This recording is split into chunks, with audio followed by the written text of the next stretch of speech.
해오름 시청자 여러분 안녕하십니까. 차 한잔의 도론도담 시간입니다. 예, 여기 그 태종대 오션 플라잉 테마파크 왔습니다. 지금 저녁 뭐 8시 다 돼가는가 그런데 예, 여기 2층 3층이 2층하고 3층 요 들어가 보시면은 절묘하게 분리가 되면서 또 통으로 트여 있거든요. 예, 여기인가?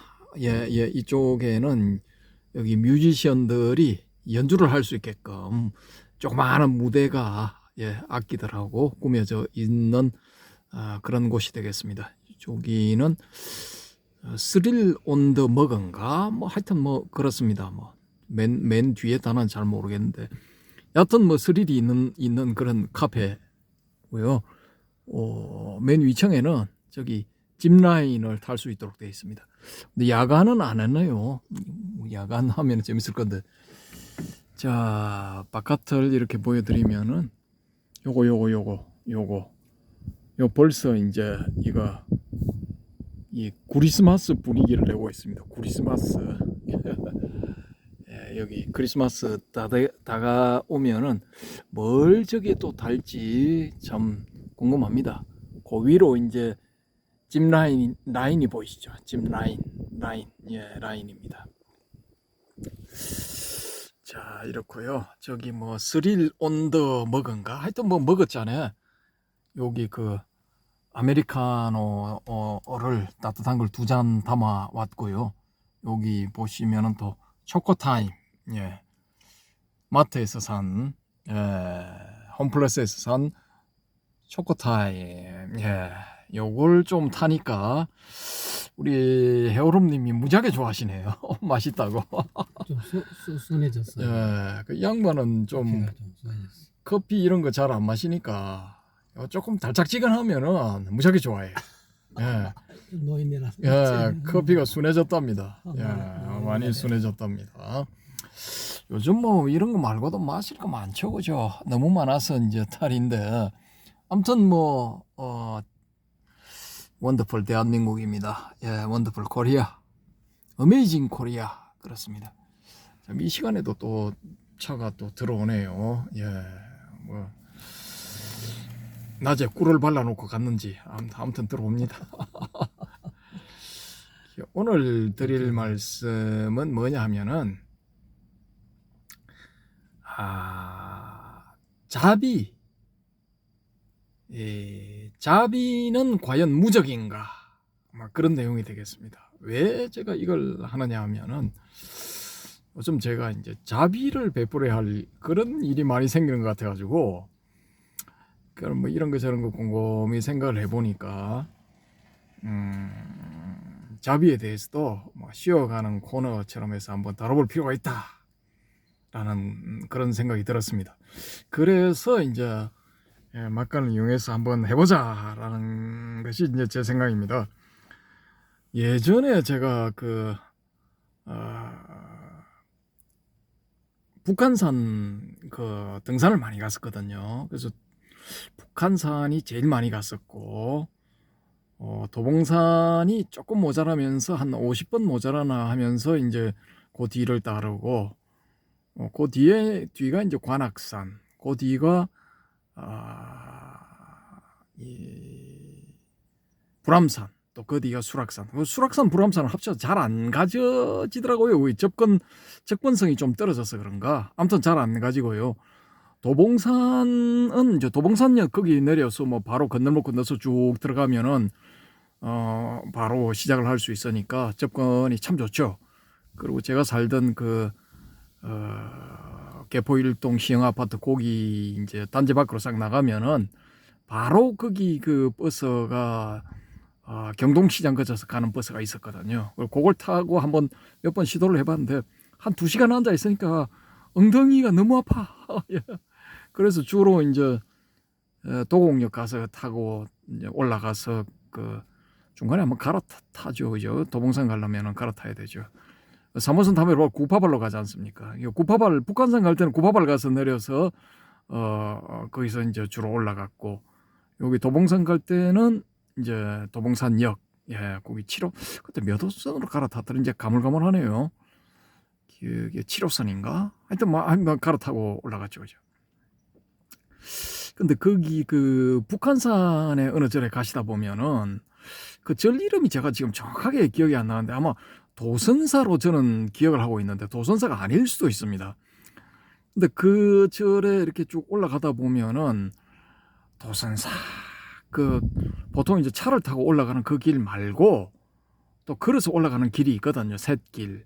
그 길로 이제 올라가다 보면은 거기 절 일주문에 한 30m인가 50m인가 가기 전에 그 조그마한 그 사각형의 기둥을 이제 길 양쪽으로 딱 이렇게 세워놨거든요. 근데 거기에 오른쪽인가 왼쪽인가 쓰여 있는 문구가 뭐냐 하면은 자비무적이야. 예.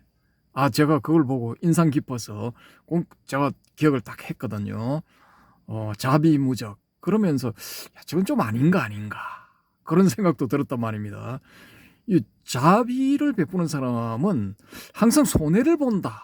저는 뭐 그렇게 생각을 하고 있었고 또 이제 그런 경우를 많이 겪었기 때문에 저도 뭐 양보를 상당히 많이 했거든요. 근데 양보를 해줘도 상대방이 이제 고마워를 안 하고 그 순간이만 고마워하고 이제 그걸로 땡 치는 경우가 무지하게 많았는데 그래서 이제 뭐 인간 자체에 대한 불신 뭐 이런 걸 이제 쌓게 됐죠, 그죠? 그런 그 저의 인간은 믿을 종족이 못 된다, 뭐 그런 겁니다. 뭐 아무튼간에 저는 뭐 그런 저런 이유로 해서 자비가 무적이다라는 데 대해서 이제 회의감을 가지고 있었죠. 이제 자비를 베푸는 사람은 항상 이용만 당하게 된다. 예, 뭐 요런 그 자비관을 가지고 있었단 말입니다. 근데 우리 저 해오름님의 경우를 한번 제가 이야기를 들어보니까 아주 이분이 이제 자비보살이야. 왜냐? 이 건물을 하나 짓는데 주변에 있는 사람이 무지하게 방해를 해. 예? 나이는 조금 뭐 한 5살인가 뭐 17살 많아 보이는데 사람만 보면 일단 욕부터 시작을 해. 욕부터 시작을 해가 오만 갈구는 소리를 다 하고 난 다음에 또 욕으로 끝나. 그게 이 건물을 짓는 과정에서 매일매일 반복되는 거야. 그래서 이 해오롬님이 이 참다 못해서 안 되겠다. 끝장을 보자. 내 저놈을 없애리라. 중생을 위해서 저놈을 없애리라.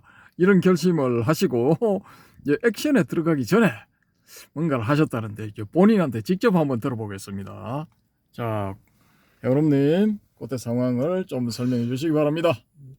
과거 또 일단 올리기 싫은 과거를 또 말씀하시네. 하도 시달려서 한 몇 달을 시달렸는데 그래갖고 도저히 시달린다 못해 주변에 있는 뭐 이웃들도 다 그냥 나타나기만 하면 다 숨어버리고 너무너무 방해가 심해서 내가 그런 마음을 안 먹어야 되는데 사람이 이 세상에 아무 쓸모없는 종자가 있다라는 말을 내가 이해를 못했는데 아니 그래 불사를 하면서 그런 종자가 있다 전혀 인간의 백해무익한 존재가 있다는 것을 처음으로 느낀 지금으로부터 몇 년 전입니까? 한 30년 전입니까? 20년 전입니까? 한 30년은 안 된 것 같은데요. 2002년 20몇 년이 한 24년 가까이 되네요. 24년 가까이 되네요. 2002년에 낙성징익을 했으니까 한 22년 정도 됐겠네요. 그 인간 말종이 있다는 것을 처음 알았습니다. 이 도저히 제도가 안 되는 인간 말종이 있구나. 그때 순간적으로 이 수행이 덜 돼서 그렇죠. 아무래도 지금도 지금 생각하기도 싫은 그런 과거인데 하루는 제가 이제 또 근무를 뭐랄까요, 뭐 상당시까지 했죠. 하고 이제 또 아침에 출근을 하는데, 오늘 너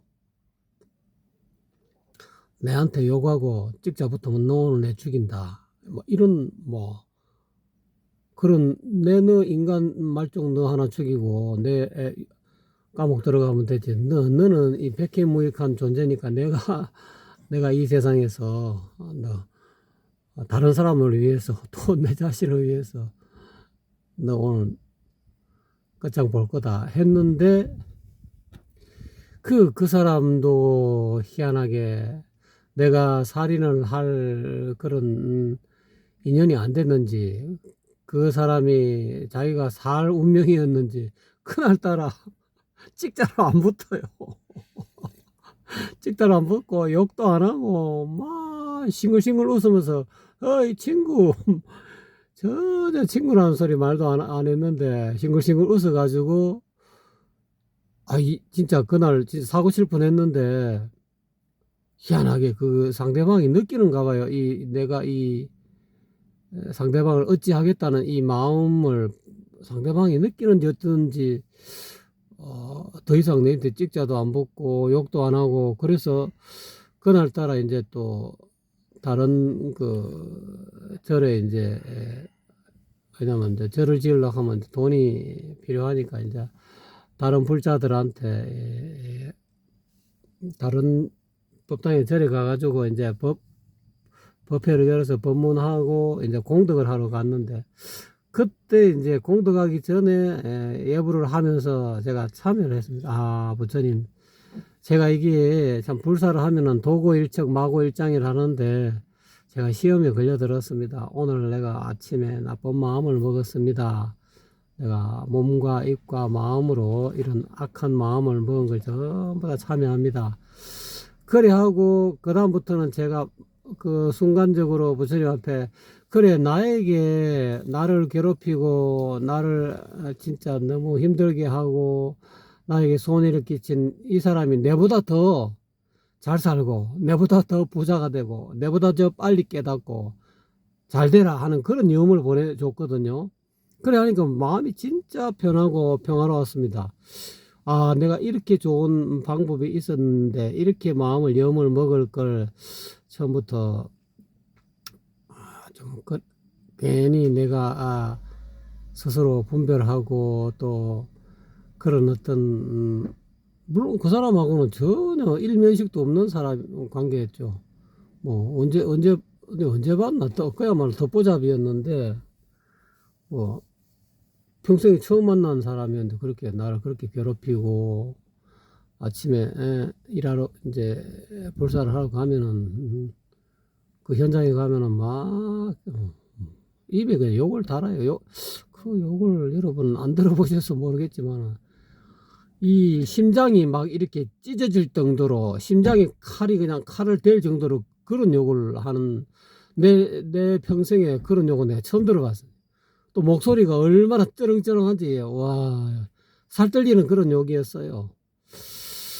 그래서 어쨌든 간에 그렇게 마음을 달리 먹고, 그래 너가 가장 내보다 더 빨리 훌륭한 사람 되고 내보다 더 빨리 부자 되고 내보다 더 빨리 높은 자리에 올라가고 내보다 더 잘 풀려갖고 막 만사형통해라, 막 빨리 그냥 부처님이 되시고 높은 더 높은 사람이 되라 하니까, 그렇게 한 이틀 했나? 진짜 그 효과가 나타나더라고요. 그러고 나서 이제 내려와서 이렇게 상대를 했는데 느닷없이 이 싱글싱글 웃으면서 나에게 좋은 말을 하더라고요. 와, 이거 효과가 있구나. 이게 염으로, 생각으로, 이 생각도 좋은 생각을 가지면은 이 상대방에게 이 연파가 간다는 것을 제가 처음 알았거든요. 그러니까 보지 않고 말하지 않는다고 해서 그 인과가 형성 안 되는 것이 아니라, 보지 않고 말하지 않아도 수천리 멀리 떨어져 있어서 생각 자체를 악한 생각을 하면은 이 악한 염이 내가 악한 생각을 상대방한테 가더라고요. 또 그 이후로 진짜 꼴보기 싫어서 대면 안 하려고 그 안 하고 피해 다니고 했는데도 만날 사람 만나는데 어쨌거나 간에 어째 좋은 놈을 보내주니까 좋은 결과가 오더라고요. 그래서 이게 부처님께서 뭐 신구의 삼업 가운데 몸으로 짓는 업, 뭐 몸으로 짓는 업은 뭐 이렇게 뭐 폭력을 한다든지 뭐 살생을 한다든지 이렇게 몸으로 내 몸을 갖고 상대방을 해코지 하는 거, 그것도 업이 되고, 그 다음에 또 입으로 갖고 사람을 또 죽이고 살리고 하지 않습니까? 입으로 욕을 하고, 육두문자를 쓰고, 또 입으로 살인하고, 살생하고, 그것도 업이 되겠지만, 가장 중요한 게 이 생각으로 업을 짓는 이 업이 가장 중요하다라고 부처님이 말씀하신 거를 제가 이 경전에서 본 기억이 있어요. 학교 다닐 때. 그 일견 들어보면 그게 참 맞는데 근본인데 마음을 어떻게 쓰느냐가 제일 업장을 소멸하는 데 있어서 제일 첫걸음이 된다는 소리와 또 같다라고 느껴서 근데 그거를 요번에 한 22년 전에 그걸 겪고부터 이 염도 좋은 염을 보내주는 것이 좋구나. 그래서 부모들이 절에 가서 이렇게 관세음보살하고 자식들을 위해서 기도하고 대신 불공을 드리고 이게 전부 다 아무것도 아닌 것 같아도 실질적으로 자식들한테 그 염이 가가지고 자식들이 그런 시험장에 가서 안 그러면 또 면접장에 가서 그 부모가 간절하게 바라는 그 염이 자식한테 공덕으로 이렇게 회양이 돼 가지고 그 자식이 어떤 앞길을 열어준다는 것이 그게 가슴속에 확 들어왔거든요. 그래서 인자무적이라는 말이 참 어진 마음을 먹고 또 자비로운 마음을 먹으면은 또 그런 생각을 계속 보내주면은 나를 괴롭히는 거를 그렇게 해야 아마 알 수 없는 과거에 내가 그 사람이 뭐 어떤 내가 현재 받는 거는 뭐 부처님 말씀에 의하면은 과거에 짓지 않은 것은 절대로 이 생에 그냥 털끔한지도 안 받는다 했거든요. 내가 과거에 뭐 상대방이 뭐 이렇게 삐까삐까한 그런 건물이 있죠. 내가 아마 그 사람한테 방해꾼 역할을 했는가 봐요. 그러니까 제가 불사를 할 때 그렇게 방해했는 것 같아요. 그래서 요즘 들어서는 그래 염을 잘 보여. 그러니까 문제는 이제 염을 좋게 보내주던데 이제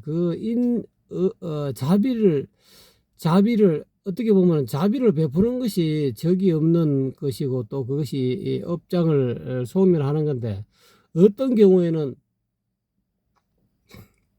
그 뭐 좋은 영을 보내줬는데도 이렇게 뭐 좋게 안 올 수도 또 다른 우리가 보통 하는 말은 부자비가 대자비다 이런 말을 또 들어보면 분명히 내가 부처님한테 기도하고 업소를 하고 참여하고 이렇게 하면 내가 자비를 받아야 되는데 우리는 눈에 보이는 그런 자비 있지 않습니까? 눈에 내가 불전에 가서 또는 내가 상대방에게 좋은 영을 보내주고 자식한테 좋은 영을 보내주고 하면은 자식이 못된 길로 가고 뭐 사고 쳐가지고 감옥에 들어가고 유치장에 들어가고는 부모 마음이 속타지 않습니까? 그래서 부모는 맨날 절간에 가든지 또 기독교 믿으면은 십자가 교회 가서 또 기도하고 자식을 위해서 빌어주면 자식이 똑바로 가야 되는데 똑바로 안 가고 자꾸만 어긋나면은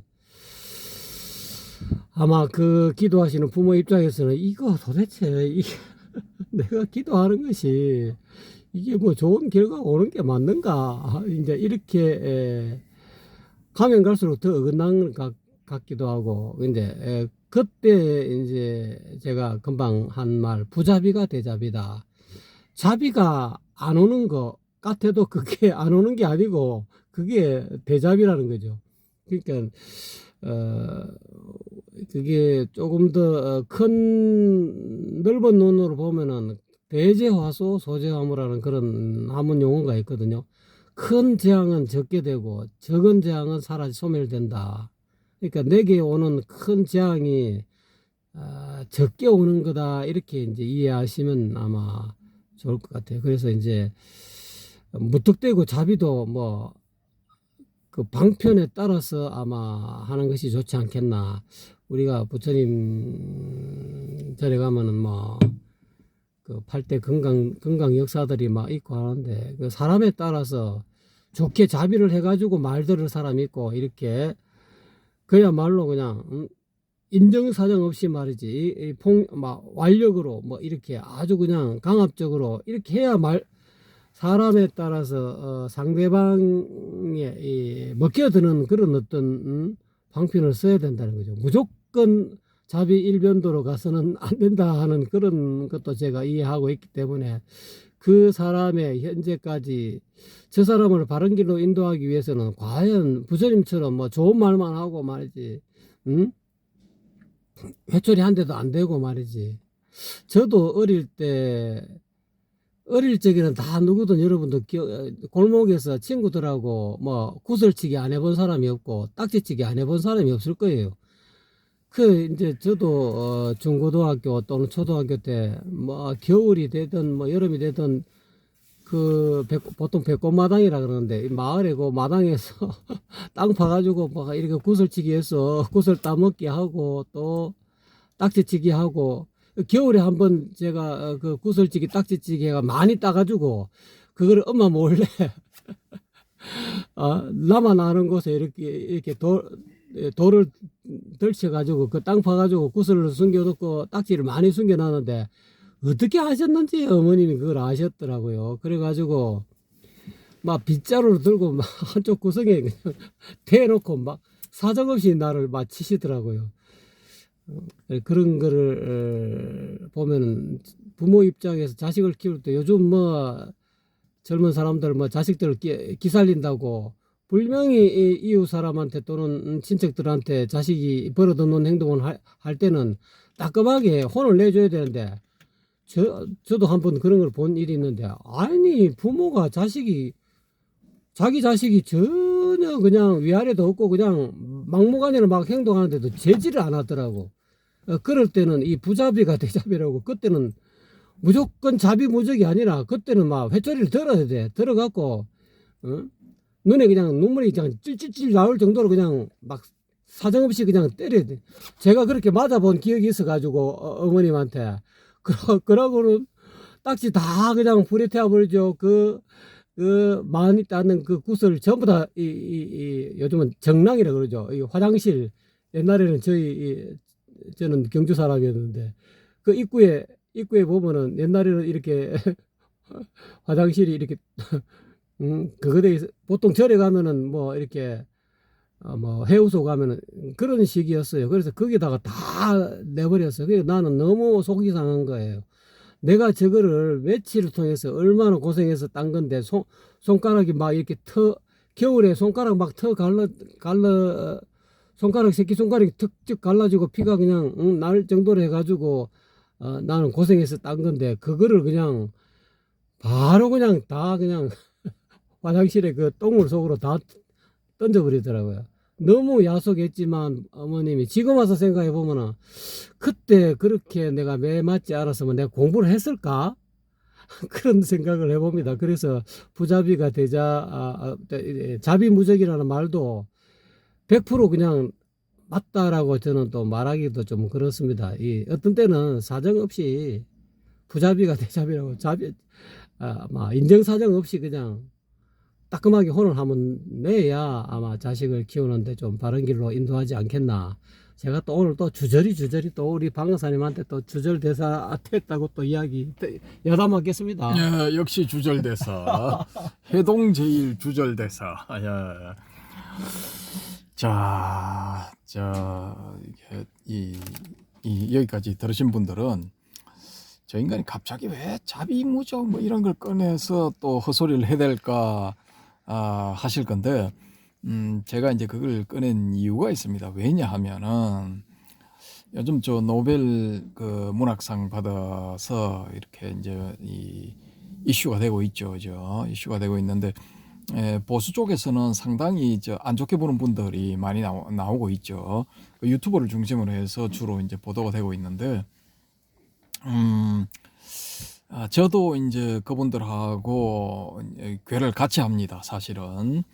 왜냐하면 이제 제가 뭐, 보수 바라스가 아니고, 저는 정치적으로는 이제 중도 개박해의 입장입니다. 중도고, 케이스 바이 케이스로 이제 선택을 하는 건데, 그러니까 저는 이제 뭐 인기가 없죠, 그죠? 인기가 없고, 뭐 지방에서 뭐 촌딱으로 뭐 이렇게 소모를 시키고 있는데 저는 여기 만족합니다. 그냥 거기 뭐 비가번쩍하게 나가서 뭐 국회의원이니 뭐니 뭐 청와대 무슨 뭐 행정관이니 뭐 이런 거 이제 제 스타일은 뭐 그런 거 하고는 좀 안 맞거든요, 솔직히. 근데 2007년도, 2008년도인가, 6년도, 7년도, 8년도인가, 하여튼 뭐 그때는 뭐 희한하게 그 어떤 이 흐름으로서 뭐 조금 그쪽 맛을 보긴 했는데 제가 경험을 해보니까 거기는 사람이 이제 제정신을 가진 사람이 있을 때가 아니더라고요, 보니까.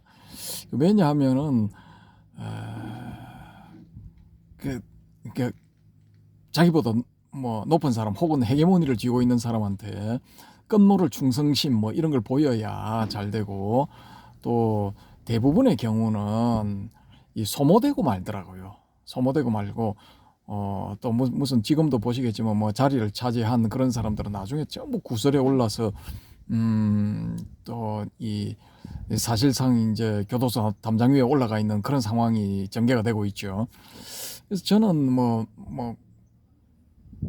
이런저런 이유로 뭐 스타일 자체가 뭐 이렇게 매이는 걸 싫어하기 때문에 그런 걸 안 좋아하고, 뭐 기타 등등 여러 가지 이유로 이제 정치적 성향은 이제 중도를 표방하고 있습니다. 근데 제가 이렇게 보니까 앞서 이제 뭐 노벨 문학상 유감 이렇게 해서 한 꼭지에서 이제 대충 말씀을 드렸는데, 이게 그냥 그래 뭐 노벨 문학상 받았으니 대한민국 최초니까 축하하고 으쌰으쌰하고 다 같이 뭐 이렇게 넘어가자 할 그런 문제가 아니더라고요. 이 사람이 이제 좀 모든 국민이 동의할 만큼 공감을 할 만한 그런 작품들을 이제 써냈다 하면은 뭐 그럴 수가 있죠, 그죠?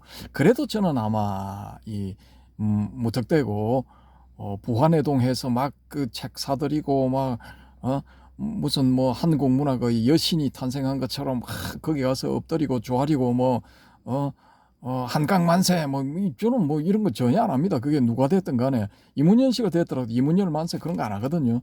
이 이문열 씨 작품 좀 읽어보고 대단한 필력의 그 작가다. 또 한번 맛을 들이니까 그뭐 끌어들이는 마력이 있어서 그 사람들 그 이문열 씨 작품은 여러 개를 봤거든요. 봤는데 그 중에서 제일 좋은 거는 이제 제가 제일 좋아하는 작품은 시인, 금시조 뭐 이런 겁니다. 그 시인을 보면은 이 나레이터인 아들이 자기 아버지에 대해서 이제 이야기를 하는 건가 그런데 아버지가 이제 뭐 이렇게 오래전에 헤어진 아버지한테서 연락이 와서 한번 만나자 이렇게 되었는데 만나는 장소가 길거리예요. 서울의 어느 뭐 종로통의 한복판인가 뭐 그런 식으로 가정이 되어 있는데, 근데 이 아들이 아버지를 만나서 이야기를 딱 하고 난 다음에 이제 뭐 좀 찻집 같은 데 들어가서 뭐 이렇게 오래 좀 이야기를 한다든지 이렇게 하면 되는데 왜 길거리에서 만나자고 했지 이렇게 불평불만을 가지거든요. 근데 그 양반이 이제 자기 아버지가 딱 돌아서서 이렇게 가는데 등을 뒤돌아서서 이렇게 가는데 보니까 그 거리에서 걸어가는 오가는 사람들 그런 사람들하고 전혀 차이가 없더라라는 겁니다. 뭐 1%의 위화감도 없이 100%그 사람들하고 동화되어 섞여버리더라라는 거죠. 근데 눈앞에 딱 와서 아버지하고 이야기를 할 때는 자기 아버지가 무슨 산처럼 느껴졌는데, 엄청난 그런 거대한 산 혹은 큰 인물처럼 느껴졌는데 돌아서서 군중 속에 이렇게 섞여버리니까 그냥 보통 사람처럼 느껴지더라라는 거죠. 예. 그러니까 그런 경우에서 이제 우리가 봐갈 수 있는 게 그 아버지는 이제 보통 사람이 아니라 소위 말해서 도를 자기 나름대로 수행해서 도를 깨친 사람, 뭐 이런 식으로 이제 볼 수가 있죠, 그죠? 시를 쓰는 사람도 저는 그런 경지에 갈 수 있다고 봅니다. 갈 수 있다고 보는데, 또 한 가지 제가 인상적으로 본 그 작품은 뭐냐면 금시조라는 작품입니다. 금시조라는 작품은 그 동양화를 그리는 분인가. 그런데 이분이 이제 많은 작품들을 생산을 해냈는데 죽음을 앞두고 자기가 만들어 놓은 작품들, 그러니까 화랑이라든지 뭐 기타 등등 뭐 전시회 이런 데를 통해서 팔려나간 그런 작품들을 이분이 전부 회수를 해요. 제자들을 시킨다든지 해서 전부 회수를 하는데 목적이 딱 한 가지야. 그걸 불지르기 위해서 회수를 하는 겁니다. 왜냐? 죽음을 앞두고 깨달은 거야. 내가 똥을 쌌구나. 내가 싼 똥은 내가 치워야지 하고 그걸 돈을 상대방이 얼마나 부르든 간에 다 회수를 해가지고 불을 지르려고 하거든요. 이분도 화가이지만 화가도 어느 그 도인의 덕도한 상황, 거기에 이제 갈 수 있다고 저는 봅니다. 그래서 그 두 작품을 인상 깊게 저는 이제 기억을 하고 있습니다. 그 이문열 씨 대표작은 뭐 다른 것들도 많죠, 그죠? 사실은 요 시인하고 금시초는 대표작이 아니고 좀 이렇게 뭐 수준이 떨어진다라고 볼 수도 있는데 저는 그 캐릭터 그 두 작품에 등장하는 캐릭터들이 와 닿더라는 거죠. 예. 자, 그래서 제가 이제 이문열 씨 얘기를 왜 꺼내느냐? 만약에 이번에 노벨 문학상을 이문열 씨가 받았다. 그럼 어떤 일이 일어났을까? 한 20년쯤 전인가? 뭐 15년 전인가? 뭐 그때쯤 해서 이제 이문열 씨 작품을 불태우는 뭐 그런 일이 한번 있었죠. 그죠? 그 좌파 쪽 사람들이 몰려들어서 이문열 씨 작품을 쌓아놓고 불지르는 화형식을 한번 했죠. 그죠?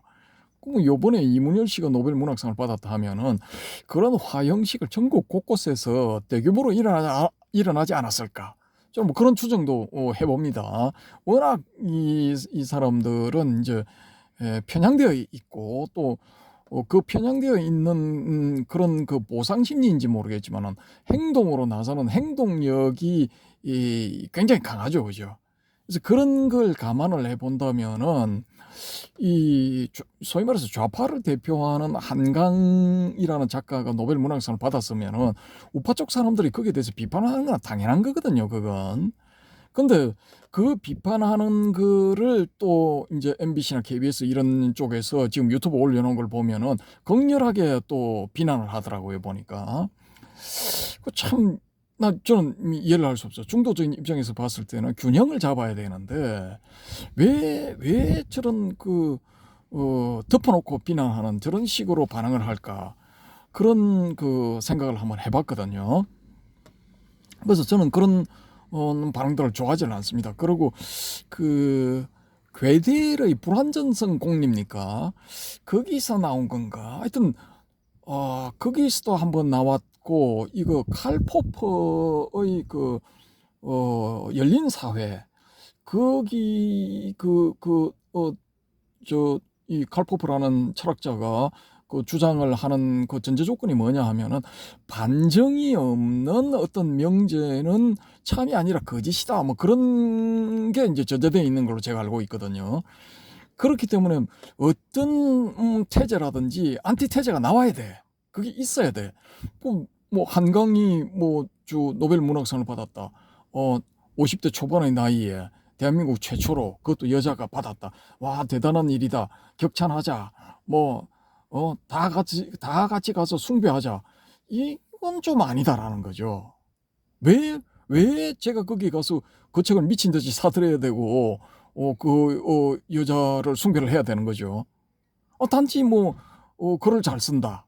예. 또 독특한 시점을 가지고 있다. 그런 건데 왜 덮어놓고 숭배를 해야 되는 거죠? 그런 건 좀 아니다라는 거죠. 그리고 제가 한강 작가를 이제 바라봤을 때 제가 이런 비판을 한다고 해서 그 사람을 싫어하는 그런 마음, 무턱대고 이제 반발하는 마음, 그런 마음도 있겠지만은 한편으로 다른 각도로 이 사람을 비추어 보니까 이 불쌍한 사람이에요. 가련한 사람이야. 왜냐? 아직 쉽게 말해서 가치 판단의 기준이 정립이 되기 전에 그 전의 나이인 13세 무렵에 13살 무렵에 자기 아버지가 일방적으로 전해주는 그런 정보들에 의해서 이 사람의 세계관은 정립이 된 겁니다. 근데 그게 지금 제가 알고 있기로는 여러 가지 왜곡된 상황의 정보라고 판단이 되거든요. 그러면은 이건 어떻게 보면은 일종의 정신적인 고문일 수도 있는 거죠. 그래서 어, 비판하는 유튜버 쪽에 나오는 그런 그 주장들을 보니까 그러니까 이 어린 마음 혹은 어린 정신에 일종의 테러를 가했다. 혹은 고문을 했다. 그런 주장들을 하시는 분들이 있더라고요, 보니까. 저도 그 비슷하게 생각하고 있었거든요. 그래서 이런 점들은 나만 이렇게 보는 건 아니구나라는 그런 생각이 들더라고요. 그래서 어떻게 보면은 이 한강이란 작가는 어떤 하나의 사건에 대해서 5.18이라는 사건에 대해서 다양하게 볼 수 있는 그런 가능성 그게 자신의 부친에 의해서 차단되고 또 그 가능성 자체가 말살되고 아니면 억압되어 있는 그런 상태이지 않을까라는 거죠. 그러면 이건 균형 잡힌 그런 상황이 아니기 때문에 좀 정신적으로 좀 위험할 수가 있죠. 그래서 저는 그런 생각을 하니까 연민의 정이 생기더라고요. 그래서 불교의 입장에서 보면은 이런 사람들도 이제 불교 쪽에서는 이제 어떤 중생이 처해 있는 그러니까 가련한 상황에 처해 있는 중생이라고 보고 이 중생을 위해서 기도를 하자. 아까 우리 해오름님이 말씀하신 그런 좋은 염을 보내자라는 그런 발상이 나올 수가 있습니다. 대승불교는 이제 대승보살들은 자신의 몸과 마음, 정신을 모든 걸 희생해서 중생들을 구하기 위해서 구하는데 이제 우선순위를 두게 되죠. 예, 그런 입장에서 봤을 때는 대단하죠. 이제 불교라는 종교가 굉장히 대단하죠. 기독교도 물론 이제 사랑, 일방적인 사랑이라는 그런 측면에서 장발장 같은 경우를 보면은 거기 신부님이 이제 일방적인 사랑을 장발장한테 베풀죠. 교회의 은촛대입니까? 은식기 뭐 그런 걸 훔쳤는데 아니다, 내가 줬다라고 이렇게 해버리죠, 그죠? 분명히 도둑질 당한 건데도 불구하고 내가 줘서 가져간 거기 때문에 그 사람은 죄가 없다라고 해버리죠, 그죠? 이 종교에서 나오는 힘은 어떻게 보면은 뭐 이론적인 그런 측면보다는 이런 자비심, 이 사랑 이런 데서 나오는 것이지 않을까라는 뭐 그런 생각도 한번 해봅니다. 이런 시점에서 한번 해볼 때가 되지 않았나라는 거죠. 그렇다고 해서 제가 뭐 거기를 한강 작가를 뭐 이렇게 위해서 막 이렇게 우리 모두 기도합시다. 우리 모두 좋은 염을 보냅시다. 뭐 요런 건 좀 사실은 좀 아닙니다. 제가 그럴 위치도 저이지도 않고. 근데 단지 이제 제 개인적으로 우리 해오름님의 그런 금방 말씀하신 그런 케이스를 제가 한 7, 8년 전에 들었기 때문에 저 사람의 이 견고한 혹은 강고한 그런 왜곡된 그런 사고방식 혹은 왜곡된 마음도 이 불교 쪽의 어떤 덕 높으신 스님들 뭐 이런 사람 혹은 도력이 있는 이 불자들 이런 사람들이 자비심으로 감싸 안는다면은 좀 왜곡이 교정이 되고 마음이 열리지 않을까 뭐 그런 생각도 한번 해봅니다. 왜냐 우리 천수경에 보시면은 이 네 구절이 딱 있는데 여기에 좀 적합한 구절이지 않을까라는 거죠. 백급 적집죄, 백급이라는 어마어마한 기간 동안 쌓아놓은 그런 죄, 일념돈탕죄, 일념에 그 모든 죄를 날려버릴 수가 있다는 거예요. 마치 이 여화분고초, 마른 풀에 불이 붙는 것처럼 멸진무유요, 그걸 없애서 조금 더 남아있는 것이 없는 상태로 만들어버릴 수 있다라는 겁니다. 그럼 요게 이제 이런 게 어떻게 보면은 뭐 자비심이 발휘하는 자비무적이라고 할 때 그 자비심이 발휘하는 할 수 있는 낼 수 있는 그 어떤 힘이지 않을까라는 거죠. 그 이 100급 동안의 무지무지하게 긴 시간 동안에 쌓여 있는 죄도 일념에 이렇게 탁 날려버릴 수가 있다면은 이게 한 40년 정도, 한 7, 8년 내지 이 40년 정도에 쌓여져 있는 그런 저주 섞인 원한을 바탕으로 한 그런 왜곡된 마음도 이 자비심 혹은 사랑으로 감싸면은 교정이 될 수 있지 않을까. 뭐 그런 측면에서 제가 한번 말씀을 드려본 겁니다. 이게 주제넘은 생각이라고 할 수도 있겠죠. 왜냐, 저분들은 자기들의 그런 생각이 진리야, 진실이고 진리고 조금도 이 모자람이 없는 완벽한 것이다라, 즉 절대 선에서 나온 것이다라고 생각할 수도 있거든요. 그래서 좀 그런 측면에서 보면 또 회의감이 들기도 해요. 과연 그 옛날 왕실에 어떤 그 환자가 생기면은 막 이렇게 등 높으신 스님들을 초빙을 해서 경을 외우게 한다든지 기도를 하게 한다든지 하죠.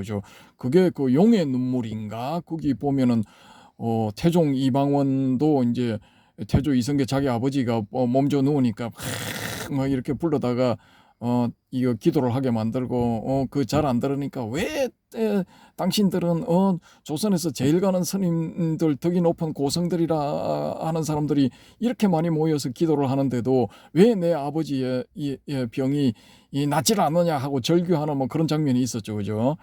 그거 찾아보시면 나옵니다. 이게 그런 이런 상황은 좀 이제 부정적인 거죠. 그죠? 부정적인 건데 그랬거나 말았거나 한번 해보자라는 거죠. 그래서 우리 해오름님처럼 이 등 높은 고성 이런 분이 좀 하시면은 될 것 같은데 우리 해오름님도 제가 이제 부탁을 한번 해보고 이 한강과 한강의 아버지 한강 아버지는 이제 불자니까 또 한강도 이제 불교적인 그런 그 마인드가 좀 있다고 하니까 우리 이제 해오름님이 이 앞장을 서서 이렇게 좋은 염을 이 자비심에 기반한 좋은 염을 한번 보내보시고 저도 한번 해보겠습니다. 근데 저는 좀 이렇게 성질이 지랄 맞아가지고 한 10분 하다가 효과 없으면 효과 없다 싶으면 때려치워버려요. 그냥 욕바가지로 하면서. 저는 좀 이제 단발성이라 가지고 집중력은 좋은데 좀 단발성이야. 근데 저는 기대를 하지 마시고 우리 해오름님이 제가 이제 부탁을 한번 드려볼 생각입니다. 기도를 좀 이렇게 해서 또 그분들의 생각을 이제 조금 바꿔서 기자회견을 하면서 소설은 소설로만 봐주십시오. 뭐 이런 그 멘트, 또 우파들이 의구심을 떨쳐버릴 수 있는 보수 우파 쪽 사람들이 의구심을 떨쳐버릴 수 있는 그런 이야기들 좀 나오는 그런 기자회견, 우리 국내 기자들하고 기자회견을 열어서 그런 이야기들, 그런 멘트들, 그런 뭐 해명 아닌 해명 그런 것들이 좀 나왔으면 좋겠다. 그런 생각입니다. 그러면은 제가 이제 바다 건너 이사를 안 가도 되거든요. 이사 갔다 바다 건너 이사 가려고 생각하니까 아마 걸리는 게 무지하게 많아. 예. 그래서 뭐 되지도 않을 것 같고 아무리 노력을 해도 그건 좀 이제 뭐 가진 게 좀 많이 있어야 되는데 저는 워낙에 없다 보니까 방법은 있기는 있는데 그런 방법을 쓰려고 하다 보니까 조금 이제 쭈글스럽다라는 이런 느낌이 들기도 하고 그래서 이 한반도의 남쪽 반토막 한반도지만은 여기서라도 뭐 좀 서로 이해를 하고 용서하고 화합하면서 한번 같이 살아보려는 노력을 한번 해보자라는 겁니다. 요게 뭐 안 된다.